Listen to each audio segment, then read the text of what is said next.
Hey everyone, this is Hank Pomerantz at beautiful Southport Marina in Southport, North Carolina. First of all, I want to welcome you to our nightly brief. Typically, these briefs are given, as you know, or as you maybe know, in person every night at 6 o'clock. But unfortunately, on Wednesday, I'm going to be going in for some shoulder surgery, and it looks like I'll be out of commission at least for a couple of days. And so, what I've decided to do is provide this video so that you can have this for reference. And if you come into Southport Marina, they will also have a hard copy of this video for you. Excuse me, at the dock house. And this, used combined, they are a pretty powerful visual representation of everything we understand that's going on with the ICW. And the concentration is from Southport down to Savannah. So basically the Savannah River, which is a dividing line, of course, between Georgia and South Carolina. So I start these briefs off typically with a series of resources that are available to you, and I go through them just to make sure you know that they're available. Salty Southeast Cruisers Net is a site that provides alerts as well as sending emails every week. Active Captain, you're probably familiar with. If not, they were bought by Garmin a time ago, and you can hopefully still find some valuable information on them as far as cruiser alerts. Although what I'm finding right now is that the database is getting a little old and does not seem to be being updated very much. The next source of information is the Waterway Guide, and the Waterway Guide is doing a great job now. They have improved, in my opinion, over the last couple of years. Part of that, I think, is attributable to this fellow down here, Bob 423, also known as Bob Shearer. Bob, as you may or may not be aware, is on a Beneteau 423, and he goes up and down the waterway every transit season and does an excellent job of recording his experiences, seeking the best routes, and now he's posting his tracks here on this website. In addition to that, there's a Facebook page called ICW Cruising Guide by Bob 423, and there's a wealth of information on that. What I would say about that one is just to be careful that you kind of go through it and learn who knows what they're talking about, who doesn't. A lot of opinions on there. Some of it's good, some of it's bad, but it's a typical crowdsourced thing, and it's something that there are thousands of cruisers on this thing now. So you might find some good information on there. Tom and Mel Neal, these guys provide a service through Boat US. So if you're a Boat US member, you can go online. They will, you can get them to send you an email, and they will summarize these local notices to mariners down here, which if you've ever tried to go through them, are very difficult to get information out of. But they'll come back and they'll tell you, look, for this specific Coast Guard district, here's where the bridges are going to have restricted openings. Here's where the dredges are going to be. Here on this trip between here and Savannah, you will be starting out in Coast Guard District 5, and when you get to the South Carolina, you'll be going to Coast Guard District 7. The next thing down the list here is the U.S. Army Corps of Engineers surveys. Now, we use a lot of those. Those are the way to think about those. Those are ground truth for some moment in time. So the survey vessels are out there, they're using their sonars, they're measuring the bottom. And we're always conscious of the dates of those surveys, because in areas that are dynamic, right around the inlets, for example, you know that, you'd virtually have to survey every couple of months just to keep up with what's going on at some of those inlets. And unfortunately, of course, they can't keep up with it that much. So always be aware as you're looking at these things, what is the date of the survey? So that's it. Now, here's the important part of this thing. This brief runs every night essentially for 6 months, 60 days, notwithstanding this little break that I'm having to take. But right now I'm almost 50 days into it.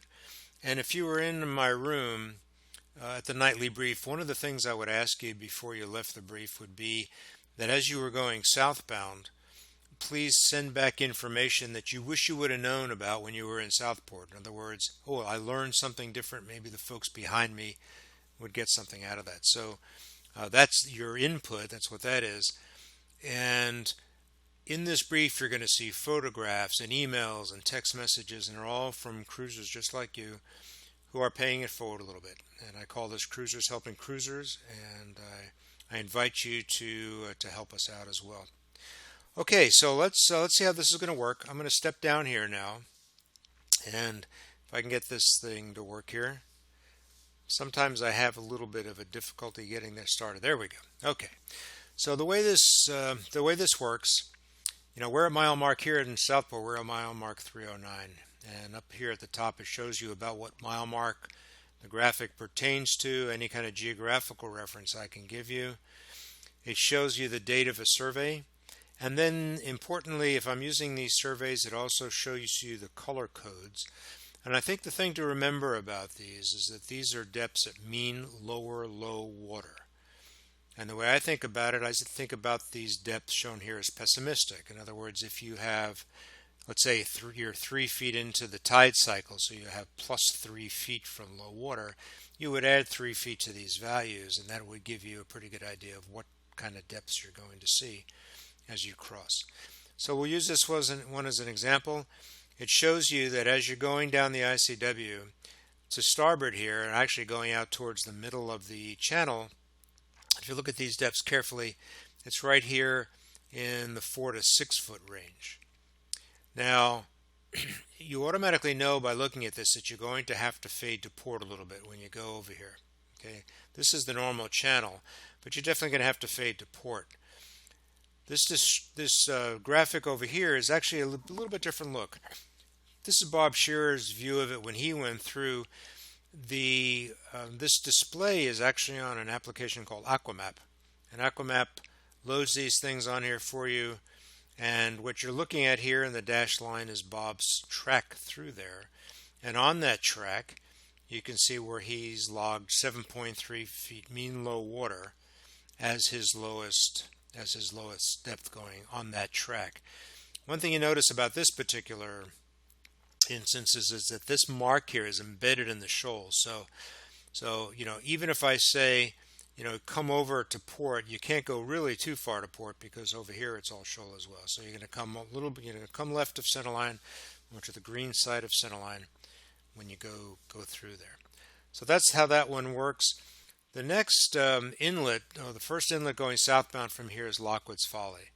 And the way this works is the inlet is feeding up this way, and you are just trying to traverse it going southbound.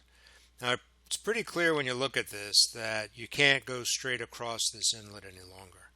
Okay, this has been a very, very dynamic inlet. It's been within the last year that it was dredged, and apparently it needs it again. And if you look at all the discussion down here, it said that they were supposed to start dredging around November 20th, but as of just yesterday, dredging had not yet started. So I'm not sure when they're going to start, but don't be surprised if when you get here that there is a dredge on station.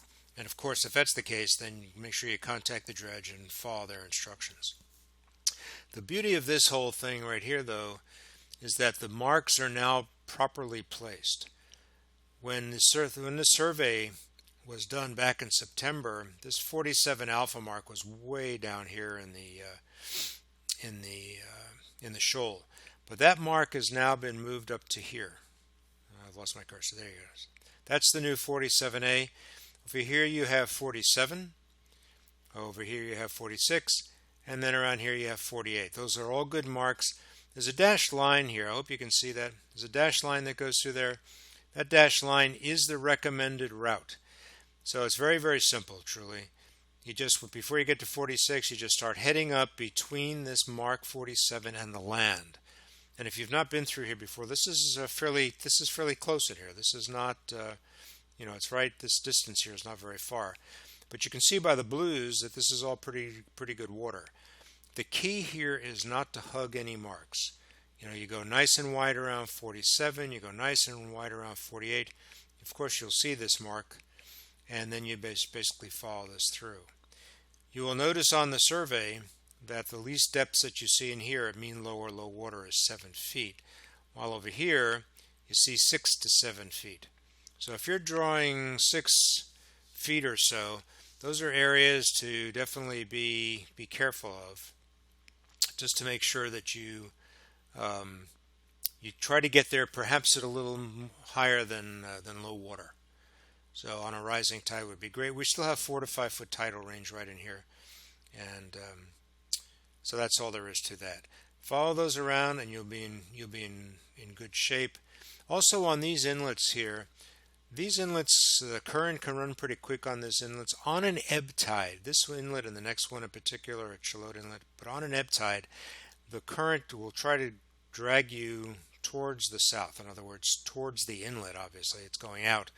You got to be careful up here. Don't let yourself get set down onto this shoal. So that's all there is to that. There is a note up here, by the way, that Navionics sonar charts showing incorrect depths across the channel. Right now, they're showing about 7 feet. You use these Army Corps of Engineers surveys in this place, and if you're using Navionics, this is not a place to try to think that Navionics is correct, because it is absolutely not correct.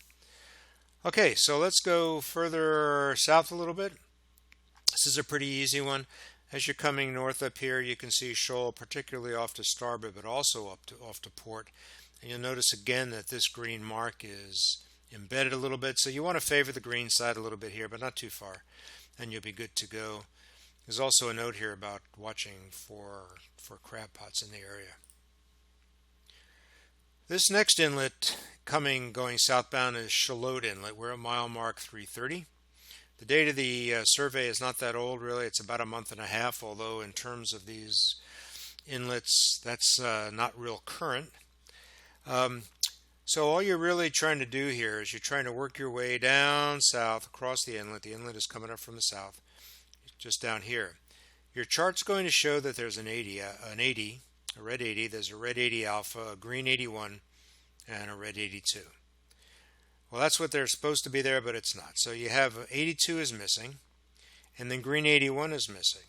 But in the case of green 81, I don't know if you can see that there. They've put a series of these three danger marks there, and this is what it looks like close up. It's red on the bottom, white on top, and so just avoid those, and you'll be fine whether or not there's a green 81 there.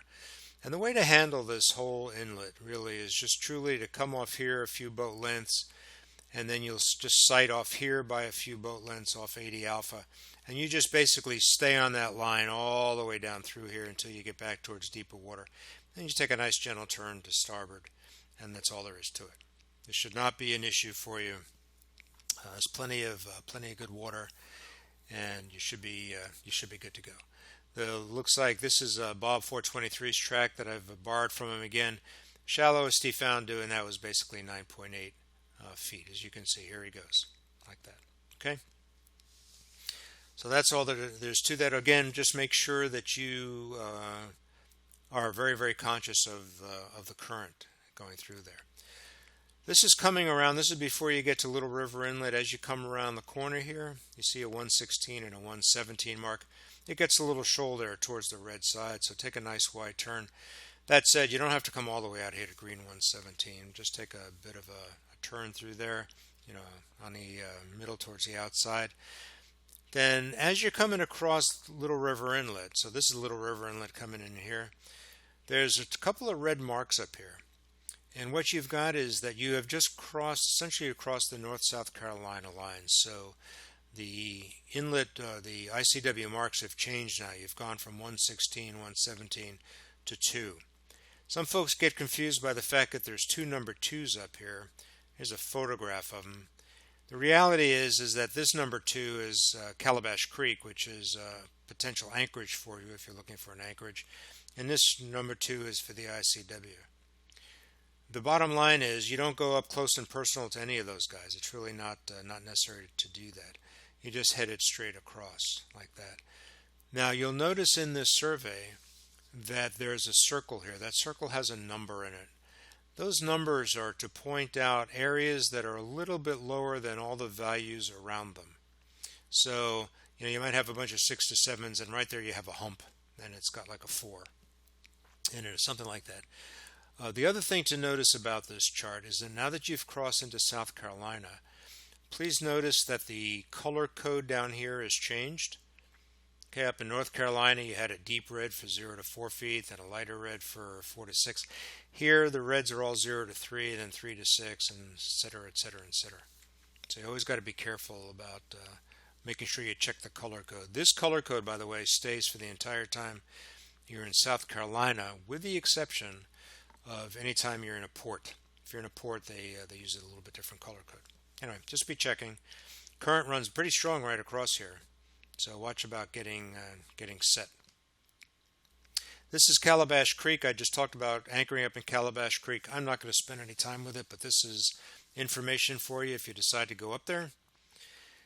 And then this is the famous rock pile. I don't know what you know about the rock pile, but it's essentially an area that's fairly skinny from these 3 miles, from mile mark 349 to 352.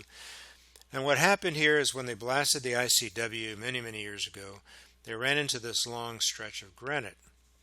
Well, when they blasted the channel through, they blasted the channel down the middle, but they didn't blast it shore to shore. So what you have is you have a channel, then you have granite walls to port and starboard, and then there's a ledge from there that goes to the shore.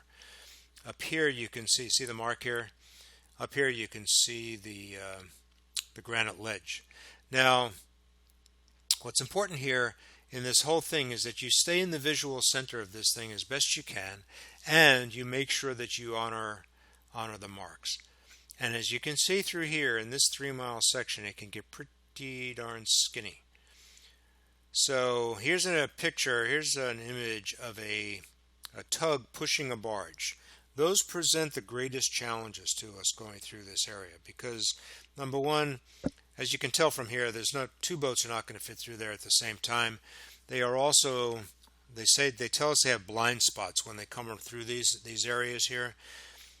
So the key is, number one, not to try to squeeze through there because you can't do it anyway. And you are the burdened vessel through here. If you're a motor vessel, make sure you don't throw a wake.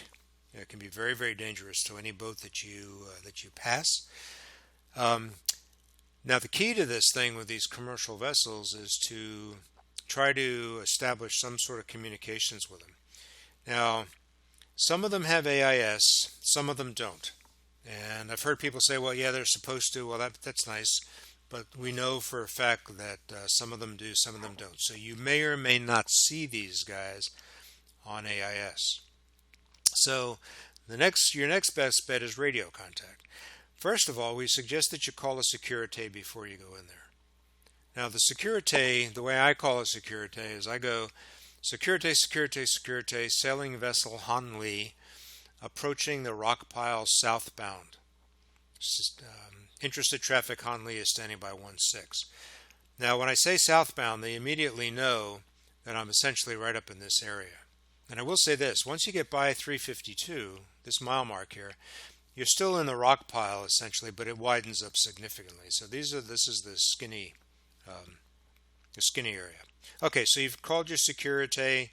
Let's say there's a tug in there. Well, he's going to want to talk to you because he doesn't want to meet you any more than you want to meet him.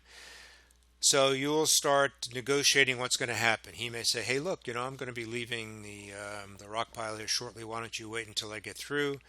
He may also say that, if we move, the way where you are and where I am, it'll be fine. I'll just, stay on my side of the center. You stay on yours. Who knows what's going to happen there. Communications here is what's important.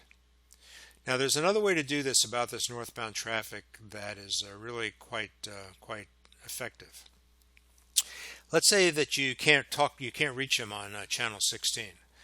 Well, south of here, there's a bridge called the Southport Bridge, and the Southport Bridge is located such that if you call the Southport Bridge, and you may not be able to reach them on your radio, but you can reach them on the phone, and say, hey, I'm the southbound vessel. And I'm interested if you've had any traffic, any commercial traffic northbound through there in the last couple of hours. And they will be happy to tell you whether or not there's any northbound traffic, and by the way, give you the name of the vessel, the tug. If they tell you that there's been northbound traffic in the last couple of hours and you have yet to see it, then you can pretty much imagine that it's going to be in this area around the rock pile. All right. So you'll get the name of the tug or whatever, and then you're going to try to call them to raise them and see if you can get some communications going. One of the last slides in this is a list of all the bridges between here and Georgia and all the phone numbers of the bridges that need to open. So check out the phone number for the Socastee Bridge. Strongly suggest you give them a call, either on the radio, if that doesn't work, on the cell phone. And that's it. Stay in the middle. By the way, low tide is your friend here. With low tide, it's plenty deep, but you can see the rocks, which always makes me feel a little better. And that's pretty much all there is to it. You'll also see on these slides, you notice all these comments here. These are all comments from your skippers in the past. I suggest that you read them at your leisure if you can. Okay, let's leave the rock pile. This is the Barefoot Landing Swing Bridge, just a little bit south of there. This is kind of a weird one because this is the air height board, and we don't know what this is trying to tell us. But essentially, if you look at, where's 27 feet on here? Well, here's one and here's one. So we don't know. We've tried to call the bridge. We've had boaters trying to call, calling the bridge. Bridge tenders don't know why. I'm going to be reporting that to the South Carolina Department of Transportation to work it out. The advertised clearance on this thing is 31 feet. I would say at this point, until we fully understand it, I don't know how much I would trust the air height clearance that's being shown here on the side. So that's all there is to that. This is an easy one. Here you have red 22 alpha, and you're basically going down this way. You're going to the south here, basically headed that way. What this is all about is this dock. This dock was damaged severely in Hurricane Matthew. This was a couple of years ago. We don't know how far out these pilings go, but we do know this, and that is that once we get past red 22 alpha here, we want to take a nice gentle turn back towards the center of this thing. I doubt very much that these go off much further. Our issue is in the past has been in that at a very high tide, this can be a wash. And if it's a wash and you can't see it, just know, trust me, that it's there when you get by this 22 alpha mark, and just gently get back towards the center here, and you should be good to go. So, minor little issue, but something to look at. In this long stretch here, and to give you an idea, you're about here's mile mark 365 on here, but as you come around the turn here, right over here, there's a creek that comes out over here. You can see it over here, but there's shoaling primarily on the starboard side. So what you want to do in this turn is don't swing wide, but rather stay in the middle or just edge to port. You also notice on here that there's a little note about deadheads. This long stretch here, the Waccamaw, this stretch, it is known for deadheads. Especially be careful if we've had a lot of rain, or had a lot of wind, because if we have, then there's a lot of forest and there's a lot of stuff that comes floating down the river. So just be careful of those. So that's it for that area. I talked about the Socastee Swing Bridge before. There it is, right there.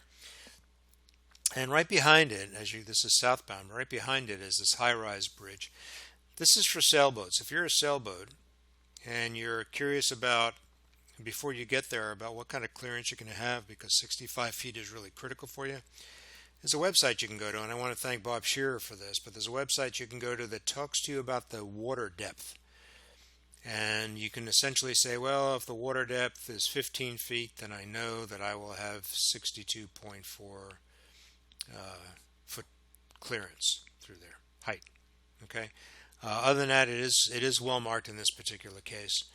So just be aware that if you're a power vessel, this whole side of the slide has absolutely nothing to do with you.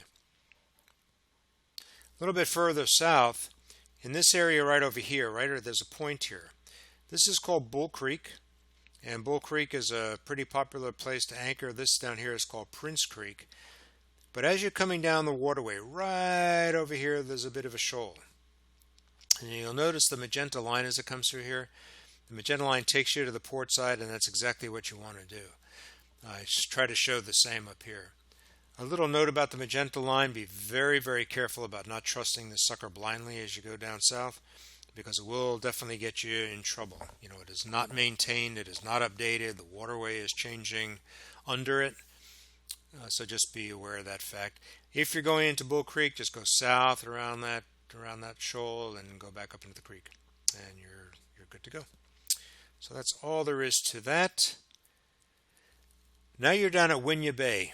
Now Winya Bay, in this particular chart, right where my cursor is, you're basically coming out of the ICW there. If you're going to Georgetown, you're coming right up into this area right here. The ICW goes where my dashed line goes here. Basically heads down the bay, goes inside the island here, and then turns onto this thing called Esterville-Minnham Creek. Okay, just a couple of things to note as you're making that, doing that route. I'll move over here to this chart. Here you are coming out of the ICW. First of all, the ICW marks stop here. Now there's a red 94 right over there. But when you come out here into Winya Bay, you are going to be joining the shipping channel, this channel that comes up here, and of course the reds are to starboard coming north. So you're going to be joining that, and you're going to be heading south. So the reds are now going to be to port. Okay, you're going to do that swap. Okay, if you're going to Georgetown, all you're really doing is just coming across that shipping channel and heading up into Georgetown.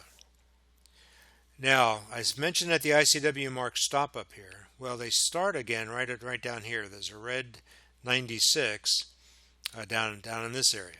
Okay, so once you get back down here to the red 96, then you start going red on to starboard again as you head on south. Okay, and back into the creek. So that's all there is to it. Be very, very much aware of any strong northerly or strong southerly winds on this. By that I mean if it's blowing 25 knots out of the north on here, this bay can get rough, especially if you're going counter to the current. The current can run a knot and a half to 2 knots on this thing. So just know what you're going to be running into before you commit yourself to going out on it. This is Georgetown Harbor here. You'll notice this looks really, really nasty, but again, you got to look at these charts here, the color keys. This just means less than 10 feet. Okay. Now I mentioned earlier that sometimes you see circles in these, and the circles show you outliers. So in this particular case, 4.6 feet here, 6.6 feet here. So if you're coming up there, mean low water, essentially, that's what you'd see. Most of us who stay here go up to Harbor Walk Marina, which is up here. And then finally, there's a note down here that talks about crab pots, because, and this is especially true for those of you who are following Bob 423's track, that as you come out of the ICW and head down towards Georgetown, the crab pots lie right in his track, so be very, very careful. And the comment from Olo was that it's essentially littered with these crab pots. So just be aware that that's coming. So what we've done is now we've left Winya Bay, and now we're coming down what's left of Winya Bay and turning into this Esterville-Minnham Creek. A couple of quick lessons here. As you're coming down a large body of water and you're turning into a small one, there is always some degree of shoaling here. Always. In this particular case, you see 6 feet to port, 7 feet right there. Not too terrible, but just know it's coming. The other lesson learned there is there's always a red there in this corner. Don't ever hug those reds. This is very well done. You just basically come out here, get by it, take a nice solid turn to starboard there. Excuse me. Don't cut the corner. Time for a little water break. One sec. Okay, sorry about that. Once you cross through here, some of your old charts may show that there's a ferry that goes across here. Well, the ferry doesn't exist anymore. The ferry is now called a pontoon swing bridge, and there it is, right there. And it opens on Channel 9. Remember, once you get into South Carolina from here, you're on Channel 9 all the way south. But anyway, you'll call them to get an opening. It's mostly in the open position anyway. But if you do run into it in a situation like that where it's closed, then just give them a call on Channel 9 to get through. There is a flashing yellow light to let you know that as you come around there that it's closed. Okay, so that's that. A little bit further south than that, not very far, you'll see as you come around, you see over here where this major creek comes in. This is Minnham Creek, by the way, also a popular anchorage. But typically right where these creeks cross like that, right to the south of that, there's usually some sort of shoaling. Like here's another one. There's one up here, and there's one down here. You can see basically that there's shoaling over here on the port side. Not too bad here, but still a little bit. So just make sure that you go nice and slow and easy through there and go around those things. Okay, this is pretty good advice from Steadfast. Passing 40 feet each mark showed 7 feet at green 7, 5.6 at green 9. Okay, so as you can see, it does definitely get shoal. Here's green 9 down here. All right, so this whole stretch, and it's notorious. It's been like that for a long, long time. On the bottom side of this thing, you're going to be going up this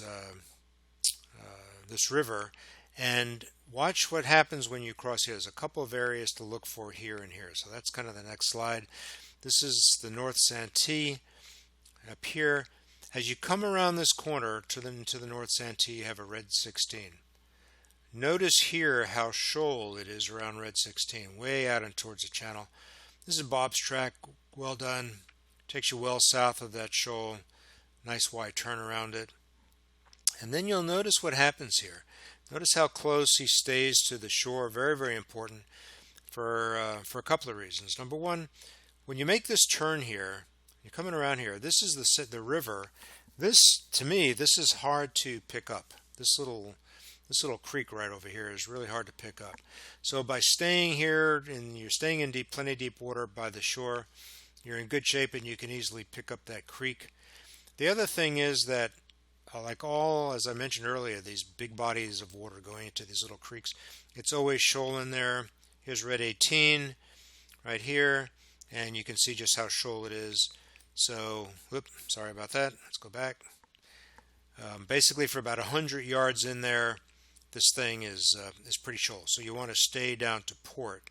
So if you start entering that thing in port already, then you should be in pretty good shape. So that's it for for entering that. This is the South Santee River, and what you're doing is you're just basically coming down south straight across it. Now there's a couple things going on here. Number one, you'll notice there's a note about crab pots all the way through here. That's one thing. But the reason this slide is really here is because the current on the South Santee is very, very strong. Now, if you're in an underpowered vessel like I am, and you're in a situation like this, it can be very, very easy to get set port or to starboard, which doesn't fare too well when you get down to the bottom of this thing, because you'll notice right in the corners here, it's 1 foot shoal on one side and 3 foot shoal on the other. You really want to hit this as best you can going straight down through here. And so if you get set, try to get back early towards the channel center line. So that's all there is to that. This is the town of Jeremy Creek up here, and this is called Jeremy Creek. Not Jeremy. The town is called McClellanville, and this is Jeremy Creek going up into that. It's a lovely little town to visit. It's very, very small. They have one restaurant in town, and the only place to stay if you go up there is this place called Leland Oil Company, and it's right around here. This photograph taken by motor vessel Tadhana shows these fishing boats. This is a pretty big fishing area, but all those boats are just north of where you would dock at Leland Oil. Nice little walking town, and I have a maritime museum down here. So pretty good. It gets a little shoal in here. Watch the shoal, especially on the port side as you go through here. My recommendation if you go up there is to talk to the guy at Leland Oil. He will give you the latest information. When we were there last, it was always stay to starboard as you go up here. There's some docks that come out here, but just stay to starboard as you go up there, and try not to hit this thing at dead low water. Okay, as it shows up here, your tidal range is about 6 feet or so. And again, watch the corners as you can see. Like I say, don't take them lightly. Just get up on the center line and go in. Now I do know that there's a dredge scheduled to be up here anytime now. I haven't heard that it's there yet. They do ask, though, that if the dredge is working in there, not to go up Jeremy Creek, because they have to stop work, because this is so narrow. They have to stop work, move the dredge to allow you through. So they're asking, please, for that couple of weeks that they're going to be there, don't go up there. So that's it. Just south of that is what's been a notorious stretch of the waterway for a long time between mile mark 430 and 433. This is that Jeremy Creek that I was talking about. This whole stretch of water here has all been dredged. Actually, it's been dredged from way down here all the way up to here. The last I heard, and this was really just 4 or 5 days ago, the dredge is still working up here. So once you pass that dredge going southbound, you have plenty of deep water. So between Jeremy Creek and that dredge, though, you may still have some, 3, 4, 5 foot areas. I'm not exactly sure what's going on in here right now, but just slow and easy, and at least until you get by the dredge up through here. Dredge is tenacious. Hopefully, you'll be able to raise her on the radio, and hopefully, she's flying her diamonds and balls. Of course, diamonds are your friends, so you pass the dredge on her diamond side. Just some minor shoaling coming out of this creek here. You can see it here. Just stay in the middle through there. That's a minor little issue. Going down through here, this shows you where Red 64 is located. See the shoaling to port as you're headed south, and then shoaling to starboard once you get by Red 64. So adjust your track accordingly. This is just a little bit further south. This is Red 86. Notice the shoal here before you get there. And then beyond 89, you notice the shoal again. So it shows up very, very nicely over here. Come nice and wide around 86. And then again, you see the shoal here around 89. So just basically on the red side around 89. So that's all there is to that. This is a beautiful place to stay. This is called Whiteside Creek, in my opinion, one of the prettiest anchorages on the entire waterway. But you see, just south of Green 97, you got 5 feet here, 4 feet there. So you're just going to have to do your little slalom course through there. But again, if you like to anchor, I would strongly, highly recommend this Whiteside Creek. Down here, again, there's some shoaling around by 103. You can see it on the port side through here, and both sides. So just come to starboard a little bit down there. Now here you are just north basically of Charleston Harbor. This is called Dewey's Creek that goes across here. You're basically coming down the waterway this way. But one of the reasons I show this is because the current is notorious on here, and the charts have a tendency to show anchorages. My experience with these has not been very good, and number one, holding, and number two, because the current is so strong. But I have been able to anchor very, very nicely and securely here in Long Creek. So if you're looking to pull over before you get into Charleston or whatever, this this is not a bad place to do it. Excuse me 1 second. Sorry about that. But anyway, so just watch the current through here, and if you're looking for a snug anchorage, I can recommend this one. These other ones may be good as well. I just don't have any experience there. Just south of that is the Isle of Palms Bridge. Fixed bridge has plenty of times where it shows not as high as we would like it to be. So but it does have a nice big tide height board on it, so you'll be able to get some guidance with that. But if the tide is really high, watch out for this guide because it does get up there or down there. This is a stretch between the Isle of Palms Bridge up here and way down here at the bottom, the Ben Sawyer Bridge. And here it's the Isle of Palms, and the Ben Sawyer is way down here at the bottom. This has always been a notorious area, but there's good news here, and that is that from the Ben Sawyer Bridge, from the Isle of Palms Bridge to the Ben Sawyer Bridge, from Isle of Palms just to north of Green 119 has all been dredged. Okay, now at Green 119, you'll notice to starboard is some shoals, so you basically want to come towards the mark, the green mark. Once you do that, go back towards the center. This, by the way, is about a 7-foot contour. Bob found 7.3 feet through there. Not a whole lot you can do through there because that's a pretty broad area. If 7 feet is an issue for you, you might want to wait till you have you're a couple of feet into the tide cycle. Tidal range here is 5 to 6 feet. Okay, at the bottom of all of that mess is the Ben Sawyer Bridge. The only thing to mention here, I may have mentioned already that there's this pretty strong current that runs through here, but the big thing here is that you'll notice up to the north of the center line as you come out of there, that does get a little shoal, 6 feet up there, so just make sure you stay on the center line all the way through, and you should be good to go. Now you're in Charleston Harbor. So to get your bearings here, the ICW essentially follows my dotted line or my dashed line here. This is called Ashpoo Creek. This is the Charleston City Marina, or aka the Mega Dock. It says Safe Harbor Charleston City Marina because the company Safe Harbor is buying up marinas all over the place, and they bought this one and they put their name on the front of everything. So it's called the Safe Harbor Charleston City Marina. Motor vessels have an option to go up to the harborage at Ashley Marina. There's a bridge here that makes it impossible for most sailboats to get through there. Here's the Charleston Maritime Center. Doesn't get any more convenient to town than that if you're not too deep a draft vessel. Here's where Zimmerman Marine is located. If you need some work done, by the way, they my disclaimer here is that they help support this whole effort. They and as well as Southport Marina. But they're co-located near the Charleston Harbor Resort Marina. The Cooper River Marina is up here, less expensive, but of course much further out of the way. And oh, by the way, your charts will typically show that these are anchorages down through here. There's anchorages all over. The only one I found that's worth a darn is this one, basically right across the street from the Charleston City Marina.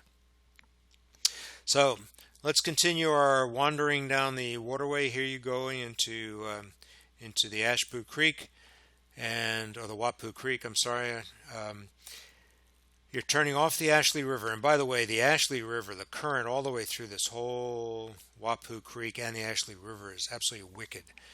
You'll notice here that there's a comment that it can get 4 to 6 knots, and don't underestimate that. And I'm going to give you an example here in a minute. The ebb is towards the Ashley River, the Mega Dock. The flood is out this way. There is a bascule bridge over there that only opens on the hour, 33-foot closed vertical clearance.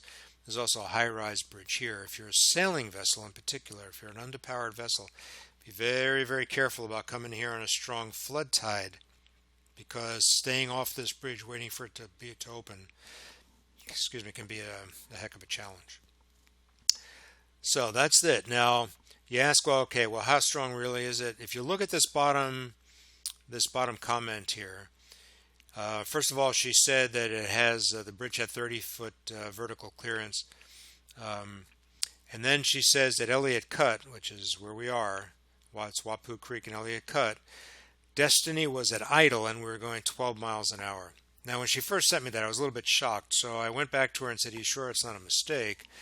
And she sent me a photo of her knot meter, and sure enough, they were flying.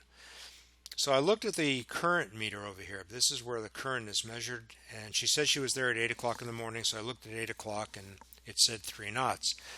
So I went back to her and said, well, the current meter is only showing 3 knots at 8 o'clock in the morning. I don't understand how you could be doing 12 miles an hour. And I asked where she was. And what she told me was it was going through here. So what I suspect is happening here is that as the water is flooding in here, that as it constricts here, where it gets nice and narrow, and then it opens up and where it constricts again, that you have this enhanced current flow.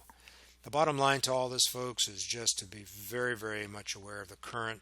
If you're a sailboat, I talked about the current flooding, but if it's a strong ebb going this way, be careful about getting out here because it can really slow you down. I've been down to a knot and a half in there and worried about maintaining steerage way in this area here. So be very, very much aware of the current through here. Still in there, there's a couple of shoals, one up to starboard here where this creek comes out right here, and then there's another one up to port over here. Easy to get around. Just come to port a little bit and then go to starboard a little bit as you do that. So that's it for the creek. That takes you out into the Stono River. Hereby after green 45 is 4 to 5 feet. This is one of those areas, by the way, where the magenta line will take you on the wrong side of that mark. Again, you're not following the magenta line blindly anyway, but just be aware of that fact. This is the Dawu River. Now the Dawu, you're coming off the North Edisto River and you're going into the Dawu River and you're making this turn here. Now this turn is a bit of a challenge, especially if you're a deep draft vessel. The first issue is that, as you can see from this survey, that it is quite shoal at the bottom. Now this was dredged all not terribly long ago, but it's still very shoal. This 115 mark down here is embedded in that shoal. To add insult to injury, the channel itself, the deeper water, is only about 75 feet wide. Well, with the 115 embedded in the shoal, it's hard to tell where that 75 feet begins and ends. So be very, very slow and easy there. I would not recommend, if you have 4 or 5 foot draft, I would not recommend doing this at dead low water. And yeah, I mean, what else can I say? Now, there's something else going on in here that's rather interesting. This route that I just showed you here is this is the Army Corps of Engineers survey through here. It goes like that. So I mentioned Bob 423 before. Bob Shearer. Bob Shearer over the last few years has gone a different route. He's come this way and he's gone up here because he saw that there was deeper water and what we're calling an alternative route. And he did that over a few transit seasons and then started putting out the word essentially that, hey guys, there's deep water up here. It's not the real channel, but there's deep water up here. Many, many boats now head on this alternate route. What's interesting about this whole thing is that Bob called the Army Corps of Engineers and said, hey, in Bob's words, essentially, look, there's deep water up here. Maybe this is a better route. You're guys are constantly having to dredge this. This is hard for us. Well, in August of 19, they actually surveyed that route, which is a good sign. That means that ultimately they may or they may not, or at least they're considering moving the route up there. If you do take the alternate route, note that all the marks are going to be to your port side as you go through there. There are no marks through here, but the route is well known. The first slide I showed you had the link to Bob's site to be able to download those routes, so you can download that route here as well. Okay, so that's the Dotwood River, very, very slow and gentle, especially if you're here at low tide at the southern end of it. Okay. Now here, this is a minor little problem. There's a bridge over here that you're going to come under. There's a big shoal to starboard. Just stay in the middle of this. Split these marks. You're good to go. Nothing else much going on there. And this is called Watts Cut. Watts Cut has always been notorious. They dredged this not that long ago, maybe a year or so ago, but it's still nasty. You can see, it's hard to read down here, but you can see the depths I put in here. 5 to 6 feet between these marks. 3 feet on the red side, 5 to 6 in here, 7 to 8 through there. Basically, if you're a deeper draft boat, this is not a place to go at dead low water. That said, there's a 7 to 8 foot tidal range here, so even if you just get a couple of feet up into the tide cycle, then you should be pretty good to go. Now, the other thing about this is this green 143 mark. What you're looking at here is an avionics sonar chart, and this drawing here basically is telling you that the way to get through here is to take a nice wide turn around that, because it definitely gets shoal right to the green. So to do that, take a nice wide turn. But I'll bring your attention to what's in yellow over here. This just came in 3 or 4 days ago. Actually, it's almost a week. But he was 20 feet off the marker, 143 going south, an awesome amount of current. Grabbed the boat, turned it sideways for 10 seconds. And they're main ship 39. We cruise at 6, we're doing 10 knots with the current.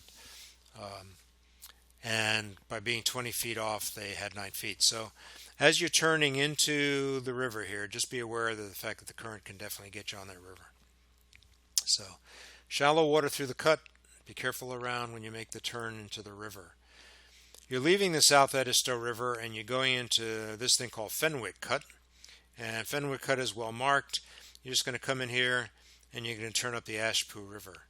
As I mentioned earlier in this brief, when you make these turns from these rivers, the big bodies of water into the creeks, always watch out for what's going on in there. In this case, it's about 8 feet mean low water. Not too bad, but it definitely gets a little more shoal. So you're turning up into the Ashpoo River. And the Ashpoo River is all basically good water. Here we are turning in the Ashpoo. Notice how the magenta line goes on the wrong side of this mark and goes through this 3-foot shoal. That 3-foot shoal, which is almost dead center in the river, maybe a little bit to starboard, is really there. There's no question that it's shoal there. So you want to come to port as you go in here. So you're going to leave the Ashpoo River. You're not on it very long, but you're going to leave it and you're going to turn into this, what's called the Ashpoo-Coosaw Cutoff. And what you have here is you have the Ashpoo River here. At the bottom of this thing, you've got the Coosaw River. And this whole area in here is called the Ashpoo-Coosaw Cutoff, from here this way. Okay, so let's take this in legs. The first leg goes from the Ashpoo River down into this thing called Rock Creek. The good news is that stretch is pretty good shape. Now when you get down to Rock Creek, which is right over here, you'll notice that there's a mark here and there's another mark here. Okay, now be careful here, because the depths right here, if you go straight red to red, they get pretty darn shallow. So you want to come well out into the creek before you turn up and then join the buoy line again. Okay, before you hit this pair. So don't go going red to red. Come out into the creek and then turn to starboard in the middle of the creek. And once you get up there, right in the turn down here, it does get down to about 7 feet mean low water. So stay to the center as you go through there, and you should be in pretty good shape. So this is the easy part. The tough part is this part here. It's the south part right over here. Okay, excuse me. As you can see by the survey, 6 to 7 feet through the northern part, 4 to 6 feet through the southern part. Here's what it looks like in a blow up on the southern part. And here's Bob 423's experience. He found 5.5 feet through here at mean low or low water, and couldn't find an outlet. So this is the survey he's talking about. He's saying he's dead on, and he didn't see any way around it. So slow and easy through there. Not a good place to go at dead low tide if you have a deeper draft. And notice this report here from a couple of weeks ago. Lots of crab pots and debris in this stretch. We are just now north of Beaufort, South Carolina, and this thing is called Brickyard Creek. And you're basically coming off the river and you're turning into this creek. There's a green 209 here. There's a green 211, and there's a red 10. The key guidance here is to pass about 100 feet off the 210 mark for 10 feet, because this whole red side is very shoal. Okay, you see 6s and 4s and whatever that is. You want to come down here. Basically, you can go green to green is what you're going to do through here for your deepest water. So that's really all there is to that. Again, about 100 feet off this mark, and you have good water. Then you're in Beaufort, South Carolina, and this is the Ladies Island Swing Bridge here. You're basically just going to come around here. Your city dock is over here. Ladies Island is on this side. You come through, and the ICW basically just follows the coastline around this way. Very, very nice place to visit. There's a note here about the no wake. There used to be a sign on this bridge talking about the no wake zone, and if you violate the no wake zone, the fine was $1,025. I had heard a while back that sign was missing after a hurricane, so I don't know if the sign is there. Just know that there is a very strict enforcement of the no wake zone in here, right around the Ladies Island Swing Bridge and in through here. Okay, so that's it for that. That was Beaufort. These next two slides just talk to some high-rise bridges that don't have height boards. I always think this one is kind of fun, because this one, if you're a sailboat and you want to know how much clearance you have, you go from the top of the span to the first height board, which is 55 feet. So let's say you had a 63-foot, you needed a 63-foot clearance. You would go from the top of the span to the top of the fifth board, 1, 2, 3, 4, 5, and that would give you your 65 feet. So that's how you do that one. The next bridge here, this one doesn't have such a methodology, and it's also known to be occasionally short, even on a good day. So here's a guy who talks about his whip antenna whipping up there, and basically scraping the bottom. So just be aware of that. Now, right now, we are not very far north of Savannah. To get there, we are basically going down. First thing we're going to do is go down this Ramshorn Creek, and then we're going to turn onto the New River. At the base of Ramshorn Creek right here, there's a green 39 and a red 40. This is what the 39 and 40 look like. The 39 or the 40 is well embedded in the shoal, and this photograph, courtesy of Jody, who, by the way, is the editor of Chesapeake Bay Magazine. She took this last fall, but notice how embedded in the shoal that thing is. Now, on the green side, we don't really know how good that is on the green side. So the key is make sure you just basically split the difference as you go through here. Don't get too close to green. Certainly don't get anywhere near 40. But just split the difference there, and you should be good to go. So that's all there is to that one. And here, you're basically coming out of the creek. You're coming down the river. This is called Walls Cut. You'll be coming through there. Oops, sorry about that. You'll be coming out of Walls Cut up the right river, and then turning into this thing called Fields Cut, and then dumping you out into the Savannah River, which is essentially as far as we're going to go. So coming down here after you leave Ramshorn Creek, when you get to this Walls Cut, there's a couple of things to note. Number one, your chart plotter may show that on this end of Walls Creek there are 2 marks. On that end there are 2 marks. The reality is that there's only 1 mark on each side. This is 42. This is 44. They are properly placed. So just honor those marks as you come around them. Now you see my dashed line here. The dashed line is to tell you that the deeper water is up towards the reds. There's a green mark down here, but it is definitely shoal down towards that way. So don't follow the magenta line down through there. Just, you don't have to be up close and personal to these guys, but at least you want to be up definitely towards the red side for deeper water.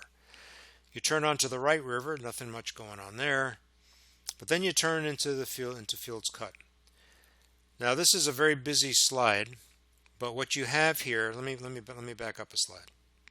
In Fields Cut, we're going to talk about entering Fields Cut, and then we're going to go down here and we're going to talk about exiting Fields Cut. But this whole area in the middle of this thing is really nothing too much to talk about. You stay in the middle, you stay on the outside of the turns, and you have plenty of good water. So now let's go back to that other slide. So this is the entrance in the north, and this is the exit to the south. So a couple things to note here. Number one, as of last report, the dredge Lexington is working up in this area. I don't know where she's going to be when you get there, or even if she's still going to be there when you get there. It says through the 30th of November. Last I heard, she was still there. So may or may not be there. Now, what's important here is that there's a 48 alpha mark here when you turn into the cut. They put that mark in there some years ago. There was just a local notices to mariners announcement that now it's going to be a permanent mark. Now, if you've not been through here before, that mark is very, very far to the green side. It doesn't show up that well here. Well, actually, it shows up pretty well. You see the mark here? This track coming through here is exactly what you want to do. This is motor vessel Tadhana's track, but you want to hug the shore through there for deep water. And I mean really, really hug the shore. You don't even want to get as close anywhere near that mark if you can help it. This boat, in my opinion, is too close to the mark. Okay, you see the shore right over here? You want to basically come out here like this, one of these numbers.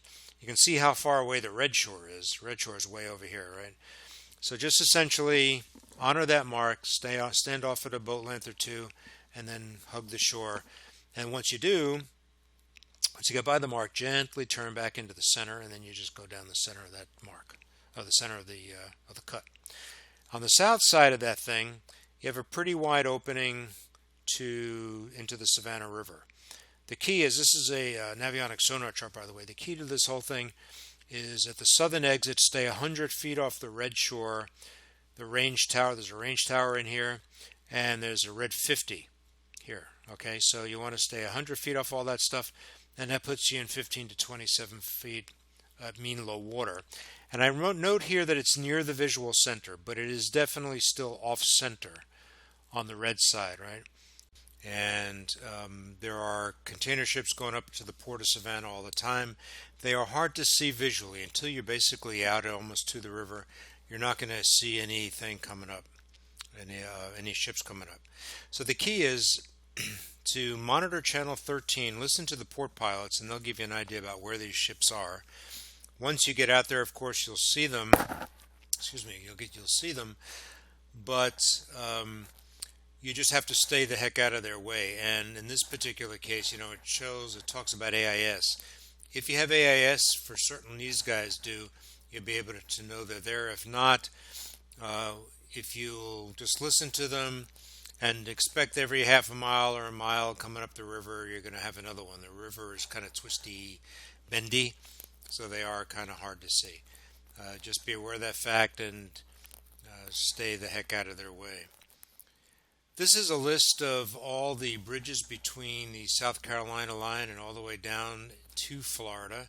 I mentioned earlier in this brief that there's a Sakasti Bridge, and the nice part about these guys is that you can call them and find out if there's any northbound traffic heading through the rock pile. Well, here's their phone number if you can't talk to them on the radio.